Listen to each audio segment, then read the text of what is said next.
Hello dear students, welcome back to my channel physics SPC. Gravitation का एक question.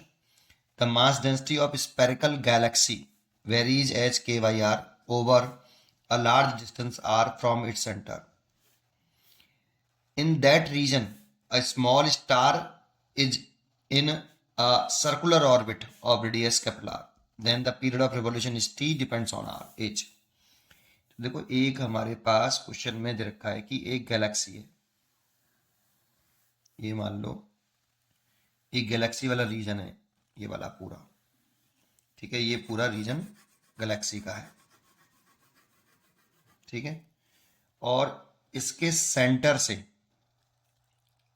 एक are radius पर, capital R radius पर एक सैटेलाइट है स्मॉल। इसमें और भी स्टार्स जो होंगे वो रिवॉल्व कर रहे होंगे इस पूरी गैलेक्सी में। तो मान लो ये एक स्मॉल स्टार है जिसकी रेडियस आर है, ये स्मॉल स्टार है, ये सर्कुलर ऑर्बिट में घूम रहा है।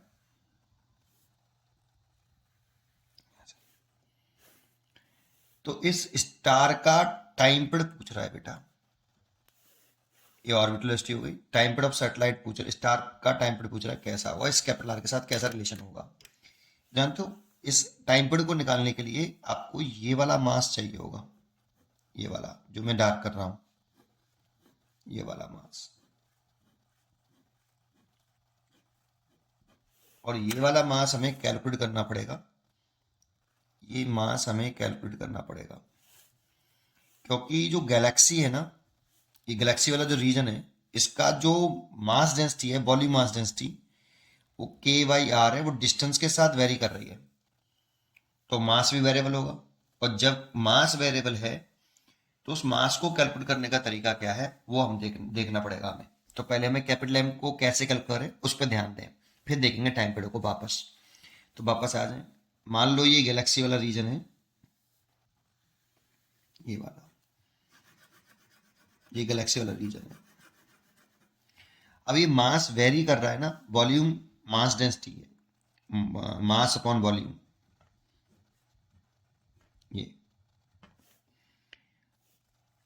ये जो है, एक मीटर क्यूब वॉल्यूम में कितना मास डिस्ट्रीब्यूट है, ये वॉल्यूम मास डेंसिटी बोलते हैं इसे। मास per unit volume, unit volume में इतने मास डिस्ट्रीब्यूट होता है रो। तो हमें इस मास को कैलकुलेट करने के लिए, अब ये मास वेरिएबल है इसीलिए आर इसे तोड़ना पड़ेगा। तो तोड़ने का तरीका है, आर पे जाके, सेंटर से आर पे जाके डी आर का एक स्मॉल एलिमेंट काट लो। तो आर पे जाके डी आर की एक स्पेरिकल सेल काट लो बेटा आप। ये स्पेरिकल सेल काटा है, रिंग नहीं है ये। आर पे जाके मैंने डी आर का, डी आर थिकनेस का एक स्पेरिकल सेल काट लिया। आर पे जाके डी आर का ये थिकनेस जो है डी आर होगी, ये मैंने एक काट ली इसमें से। अब मैं इसी जो स्पेरिकल सेल है जिसकी थिकनेस डी आर है, इसका स्मॉल मास निकाल लूँ डी एम, ये निकाल लूँ, फिर इसका एंटीजन कर दूंगा, टोटल मास निकाल लूंगा।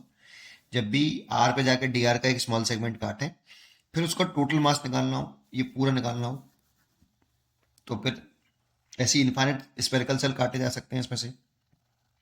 फिर सबको उसको जोड़ दो, टोटल मास निकले आता है। तो पहले इसका मास निकालें कैसे, तो रो इज इक्वल टू, इसी का वॉल्यूम निकालना पड़ेगा डीवी। डीवी ये पूरा वॉल्यूम नहीं है, केवल डीवी इस साइडेड वाले पोर्शन का वॉल्यूम है। इसीलिए इसे लिखेंगे कैसे, एरिया मल्टीप्लाइड बाई थिकनेस। और एरिया लिखें तो 4πr² और थिकनेस लिखें तो डी आर। बहुत से बच्चे सोचते हैं कि वॉल्यूम यार 4/3πr क्यों लिख देते सीधा सीधा।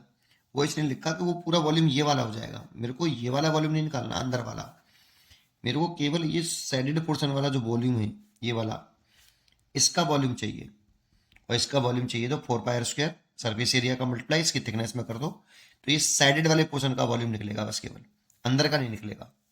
ठीक है, अब rho is equal to small mass dm लिख रहा हूं, तो डीवी वॉल्यूम लिख लूं, यहां से डीएम निकाल सकता हूं।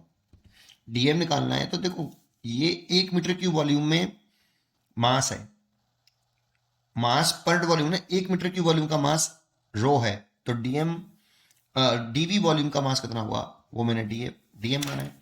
ये 1 मीटर क्यूब वॉल्यूम का है, तो डीवी वॉल्यूम का कितना होगा तो मैंने डीएम कंसिडर किया है ना। तो ऐसे लिख सकते हो रो डीवी। तो रो की वैल्यू हमें क्वेश्चन में गिवन है के बाई आर, तो के बाई आर, और डीवी मैंने निकाला है 4 पाई r² डी आर। एक आर से एक आर काट दिया तो 4 पाई के आर डी आर। ये तो स्मॉल मास निकले आया केवल इस शेडेड वाले पोर्शन का, लेकिन मेरे को ये पूरा मास चाहिए ये वाला। तो इसका पूरा मास निकालने के लिए क्या करें, इंटीग्रेशन करते हैं बोथ साइड। तो कहाँ से कहाँ तक निकालना है, यहाँ पे तो इस जगह पे तो स्मॉल आर कितना है 0 है, और यहाँ से यहाँ तक का निकालना है, तो यहाँ स्मॉल आर कितना हो गया है कैपिटल आर के बराबर हो गया है। तो 0 से कैपिटल आर तक की मास निकालना है मेरे को टोटल। तो ये तो इसका मास मैंने एम लिख लिया, लेट किया मैंने एम इस ब्लैक वाले पोर्शन का मास, ठीक है। तो इज इक्वल टू 4 पाई के, इसका इंटीग्रेशन करें तो r²/2 हो गया, और लिमिट हो गई 0 टू r, 2 से कट गया ये, तो 2 पाई के, और लिमिट पुट कर दूं तो r का स्क्वायर आएगा। इतना मास है बेटा आपका इसका, ये वाला मास निकाल लिया मैंने। अब मेरे को निकालना है इसका टाइम पीरियड। तो टाइम पीरियड निकालने का एक तो शॉर्टकट लगा सकते हो आप, डायरेक्ट फॉर्मूला अगर याद हो, डायरेक्टली याद हो तो ज़्यादा बेटर होता है। नहीं, जैसे डायरेक्टली जो फॉर्मूला होता है वो T is equal to 2 pi root के अंदर r⁴/g कैपिटल M होगा। इस जो स्टार घूम रहा है उसके मास से डिपेंड होता है, जिसके चारों तरफ घूम रहा है उसके मास पर डिपेंड करता है, तो कैपिटल M आएगा यहाँ पे।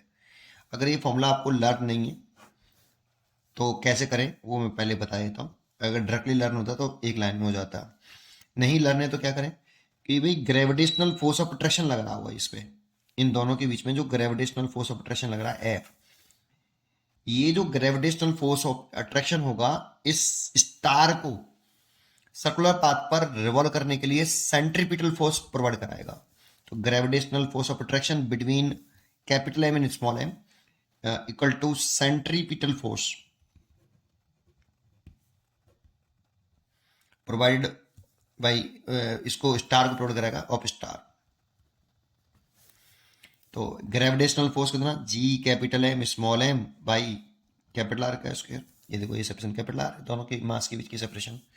सेंट्रीपिटल फोर्स लिखें तो स्टार को चाहिए कितनी ऑर्बिटल st से घूम रहा है V0 से, ओवर रेडियस इसकी कितनी है r। तो एक m से तो एक m कैंसिल हो गया, r से एक r कैंसिल हो गया। ये जो V0 है सर्कुलर मोशन में घूम रहा है, तो V0 is equal to r omega लिख सकते हैं। सर्कुलर मोशन से रेडियस इसकी r है कैपिटल R। तो यहाँ V0 की वैल्यू पुट कर देता हूँ मैं, Gm बाई ये r हो गया, और इसकी जगह पे मैं V0 की जगह पे जब मैं r ओमेगा लिखूँ तो r² ओमेगा स्क्वायर, तो omega square is equal to G capital M by r का क्यू हो गया। तो ओमेगा इक्वल टू हो गया रूट के अंदर G capital M by r का क्यू। और जो ओमेगा एंगुलर वेलोसिटी होती है 2 पाई टाइम पीरियड होता है, ये हमें फॉर्मूला याद होना चाहिए, सर्कुलर मोशन पढ़ते हैं हम ये दोनों फॉर्मूले ये वाले, है ना। तो अब वैल्यू पुट कर देते हैं यहाँ पर ओमेगा की 2 पाई/t। तो 2 पाई/t अगर पुट कर दे तो 2 पाई/t इक्वल टू रूट के अंदर G capital M by r का क्यू। उल्टा करके सीधा कर वैल्यू पुट कर लेता हूँ, t इक्वल टू दोनों को उल्टा कर लिया 2 पाई r का क्यू बाई Gm। देखो यही तो आया, अगर ये पहले से ही मेरे को याद होता तो ज़्यादा बेटर रहता, है ना। चलिए कोई बात नहीं, यहाँ तक आ गया। अब t equal to 2 pi root के अंदर r का क्यू, क्योंकि ये मास जो है वो कांस्टेंट नहीं है वेरिएबल है, तो उसकी वैल्यू मैंने निकाल रखी है 2 पाई के r²। तो मैंने ये वैल्यू निकाली थी, तो g इंटू 2 पाई के r² निकाल रखी है इसको मैंने, तो इससे ये कट गया।